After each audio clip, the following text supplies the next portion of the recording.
Hi guys, good morning. So kahapon guys ay yung ating mga Echeveria succulents ay inayos ko dito. Yan kasi tinanggal ko kasi yung mga small pots natin na nandito guys, and pinagsama-sama ko yung succulents na mapuputi talaga. Ayan, kung mapapansin nyo guys, ayan sila. 'Di ba? Mapafarina yung nilagay natin dito at malalaki na talaga sila guys, grabe. Yan. So, yung mga small pots naman natin na nandito, yung tall pot, yung parang bell pot siya guys. So, nandun siya sa area na pinagkuhanan ko ng mga ganito. Bali, yung mga nandito, finorward ko, papunta dito guys. Kasi ito, kinuha natin at pinagsama-sama natin. So, mayroon pa nga to, kaso lang, hindi na sila kasya dito guys. So, yung nandun, hindi ko na nilagyan ng ganito kasi, ano naman dyan guys, medyo makulimlim. So, baka mag-itilit din naman yung succulents natin dyan guys. So, ayan yung ating Jinjohe. Maaga pa ngayon guys, wala pang sunlight at maano pa dito ma-foggy pa sa paligid. Sobrang lamig. Yan. Si Jinjohe. Nung nilagay ko siya guys dun sa area na to. Yan, dito sa area na to. Parang yung niya, yung color niya guys, sobrang namutla dahil siguro sobrang init. Yan. Kasi no karaan, parang pa to pipinkish na parang purplish ng konti. Parang si Purple Delight yung itsura niya guys. Parang ganito. Ayan. Ganon yung itsura niya. Tas ngayon, white na siya guys. Mafarina. Parang grayish na siya. Ganon na yung itsura niya. Tapos ito naman si Snow Shower. Ayan, malaki na rin si Snow Shower. Tapos si Lawi Edelweiss. Ayan. Ito talaga, parang si Cante Domingo. Ayan. Ayaw nito guys ng sobra-sobrang sunlight kasi natutuyo yung mga tips nila. Tapos nilagay ko dun yung isa nating Laura. Ayan, ang laki na ni Laura guys. Oh. Ayan. Tapos yung big natin na cream tea. Na medyo guys yung rosette niya. Tingnan nyo, lumiit yung pinaka-center niya. Ewan ko kung bakit. Pero sobrang lumaki siya sa akin, no. Tapos ngayon, napansin ko na ganun yung rosette niya. So, baka magti-twin head yan, guys. Ayan, ito naman, si, sino ba to? Si Tromso. Ayan, oo, si Tromso to, guys. Kasi maliit lang yan na Tromso yan dati, guys. Tapos ngayon, napakalaki na. Kaso parang nagkaroon ng scar sa leaves, oh. Ayan, basta napakita ko na yan sa inyo dati, maliit pa talaga yan. Nabili ko yan before kay Succulent of the North. Yan, doon ko yan siya nabili. Ang liit lang yan, nasa set yan guys. As in, ang liit. Ang ganda nga ng color niyan, black na mafarina. Tapos, ayan, ngayon, ganyan na siya guys, kasi sobrang laki na niya. Malaki yung pot niya na, oh, kasi yung laki ni cream tea. Tapos, ito naman din si kalimutan ko yung pangalan nito. Basta may pangalan to guys, nakalimutan ko. Ayan. Mafarina din siya guys, at ang laki na din niya sa atin. Sobrang laki. Kalimutan ko yung name niya, baka nandun sa kabila, ang hirap niya iikot. Yan, ito hindi ko na to dito ginalaw kasi dito siya nag-color ng ganito guys, oh. So, dyan kasi natatamaan ng morning sun. Yan, dagdagan natin to ng toppings kasi na huhukay kapag dinidilig ko guys. So, kasi ang lalaki nung pamis natin. Yan. Tanggalan natin ng dry leaves. Yan, ito naman si Snow Angel. Yan, laki ni Snow Angel guys, no? Yan, ito yung isa nating Snow Angel na lumalaki na rin. Yan, tatlo sila guys. Tatlo yung Snow Angel natin. Yan, tapos ito, yung ating kinuhanan ng mga babies, si Heart Angel. Tapos, yung binigay sa atin ni Sis Jamaica na si Tolly Monroe. Ayan, dehydrated siya guys, so kailangan nito ng water. Ayan na, Sis Jamaica, yung ating Tolly Monroe. Yan, tapos yung ating Laurences. Ayan, may baby na siya guys, lumalaki na. Pwede na natin yung i-cuttings. Yan, para maganda yung form ng rosette niya kapag lumaki. Ayan, yung mga nandito naman guys, yan sila. Yan, bali, pinorward ko dito yung mga succulents na may mga ganito guys, oh, may mga babies. Yan. Yung sama-sama. Tapos dito, yung mga single head yung nilagay ko. Diba? Itong ganda ng tips guys, oh. Butterfly ata yung ano yan guys, ID.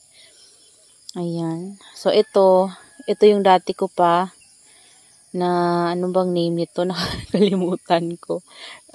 Red tips ba? Tama ba? Ewan ko guys, nakalimutan ko yung ID niya. Yung ibang ano kasi nila guys, name tag, natanggal na sa katagalan. Yan, ito. Parang Maria ata. Tama ba? Pero ito, nabili ko to kay Jocelson. Kasi nagustuhan ko nga siya. So, same sila guys. Ayan o. Kaso lang, ito kasi, medyo, parang nag-yellowish yung dito niya. Kasi nagre-recover pa rin siya hanggang ngayon. Siguro dahil sa sobrang init. Pero, stable naman na to guys. Ayan. Pero, iba talaga yung itsura nito. Sobrang dehydrated nila. Kailangan talaga nila ng water. So, diligin natin sila after nating mag-video. Pati yung ano ko guys, so, si Akohu. Sobrang dehydrated. Ayan. Lumalaki na rin guys yung ating this one. Yan yung nabili ko kay Succulent Amore before. Nakakalimutan ko na talaga yung mga ID nila guys. Pasensya na kayo. Ayan, sa dami kasi nila talaga, ang hirap na ng ID. Tandaan. Ayun, di ko na alam yung ID niya. Black. Sino ba yun? Basta may black ito. May black yung name niya guys. Kalimutan ko talaga. Pero maganda siya guys. So, lumalaki na. Tapos, this one. May Varo. Tapos yan, pinagtabi-tabi ko dyan yung ating Robidona. Ayan. Ito nga oh. Ang ganda nito guys. So, tingnan nyo. Nabili ko yan. Ganyan na yung color niya. Tapos, hanggang ngayon, ganyan pa rin yung color niya. So, yan yung sinasabi ko sa inyo guys. Na after ko silang ma-unbox, tinatanim ko na yan sila. At pinapainitan ko na talaga sila. Sinasanay ko talaga sila guys sa init na agad. Pero wag yung sobra-sobra guys. Kagaya ng afternoon hanggang hapon. Hindi nila kaya yon kasi masusunog talaga sila nun. So, dapat pag anong time, may ano talaga tayo, shade net. So, morning sun, yung sinasabi ko sa inyo guys. Siguro mga ganitong, simula sa ganitong oras, maaga pa hanggang 10 or 11. So, yun. Pwede natin silang painitan ng ganong oras guys, pag dumating sila sa atin. And then, kapag 11 na guys pataas, yan, hanggang hapon na yun, so dapat naka-shade net na sila. So, diba? Ang ganda oh. Tingnan nyo guys oh. Yan, si Black Rose. Tapos dito naman guys, ayan, mapapansin nyo dito may space. Kasi, di ba nga nilipat natin yung ibang pots ng mga ganito doon sa kabila. So, yung mga ito guys ay nilipat ko dito. And then yung cactus natin dyan ko naisip na ilagay guys. Yan, itinaas ko din yung, ay, dati na pala itong nandito. So, ayan, yung ating variegated Hanakaida. Ayan, tapos, ito, tatanggalin ko rin to dito guys. Bali, mag-ano tayo, hanapan natin to ng pwesto. Tapos siguro yung iba, iriripat ko sa ganito para mas maging bigger sila. This one nga, oh, ganda nito. Yan, stable na siya sa atin. Yan, tapos yung ating Love and War. Ang dami ng roots niya guys, oh. Yan, kasi nakapatong lang din yan sila guys. Tapos, dito naman, may mga lipro pa tayo ng Black Prince. So, lumalaki na sila. So, hanapan ko na lang to guys ng pwesto. So, yung nandun natin, ganun pa rin yung itsura. Pero, binaba ko dun yung isa nating parang Canti Domingo. Pero guys, tingnan nyo, dating 1 head, naging 2 heads. Tapos ngayon parang magiging 4 heads din. O, tingnan nyo, oh. Ito 2 heads na, oh. Ayan, parang magiging ano siya, Laura. Ayun yung ating Laura guys na napakalaki. Ang laki ng pot niyan guys, ni Laura. At sobrang laki talaga ni Laura. Dati siyang 1 head, naging 2 heads, naging 4 heads siya ngayon. So, sinundan niya yung yapak ni Laura. Ito nga, oh, dating 1 head, naging 2 heads. So, baka maging 4 heads din yan sa susunod. Tapos may isang baby pa doon. Tapos yun yung isa nating Laura. Ganda ni Laura guys. Tapos ito guys, tinabi ko na dito. Para makadikit na sila sa lupa. Kasi sobrang dehydrated na. Wala na talaga akong paso guys. So, wala na akong mapaglagyan sa kanila. Ayan. So, yun lang naman guys yung ginawa ko kahapon. So, bali ito, hanapan ko pa to ng pwesto. Ayan, meron pa nga tayo doon mga vacant pots. So, pinatong ko lang. And yung mga ito guys, iriripat ko rin to. Kasi, sobrang malaki na sila guys. Ayan oh. Laki na nila. Pati itong ating jinjohe. So, dalawa silang iriripat ko. Tanggalin na natin sila dito sa clay pot. Kasi, lumalaki na rin yung ating, may kumain. Uod. Yan oh, kakagigil ka. Nag-spray ako ng 7. Bakit ganun? Hindi ko ata ito na-spray. Ayan. Di ba guys, ang laki na niya, oh. Sobrang healthy talaga siya. Tapos, yung ano natin dito, oh. Look at that. Yung ating pink pebbles. Malalaki na yung mga babies. Ganda guys. Pero, alam nyo ba, yung mga lipropa natin, na sunburn yung iba. And, hindi talaga nagkakaroon ng pups. Ito lang yung nakitaan ko ng pups. Isa. Ayan guys, so, medyo mahirap siya i-lipropa. Hindi lahat nagiging, guys, successful. Pero okay lang. Ayan, kasi marami siyang mga babies na binigay sa atin. Tapos yung top niya nandito. Diba? Dito ko nga siya kasi na yung ating dahon ng succulents dito guys. Si black to eh. Nakakalimutan ko yung mga ID nila, nakakainis. Ayan, ito yung iba natin na succulents. Ito si Huskage. Ayan oh. Kulang sa sunlight. Tapos tingnan nyo guys, nagkaroon ng scars. Pero ayan, kailangan din to ng ripat. Niriripat ko rin yan silang dalawa. Kasi malaki na sila dyan. Ito cuttings lang to guys. So, galing dito. Ayan o. Tingnan nyo yung baby niya. Diba? Pwede siguro yan i-trans. Ay, kaso lang. Lumalaki na rin yung baby niya eh. Ayan. So, yan lang guys. That's all for today's video. Yan. So, share ko lang sa inyo yung nagawa natin dito sa garden kahapon. So, yan yung itsura nila. Okay sila dun, no? And itong mga hanging planter natin, pinag-isipan kong tanggalin dito. Kapag nagkaroon ng patungan, siguro ipapatong ko na lang sila kasi bumibigat na talaga sila guys. Nayuyupi yung yung natin, pat. Ayan.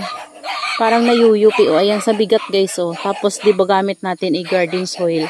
Nayuyupian sila. So, siguro, pag nakaano ako ng patungan, kukunin ko na lang sila at ilalagay ko sa patungan na medyo mataas. So, parang ganyan, palagyan natin ng patungan tapos patong natin, di ba?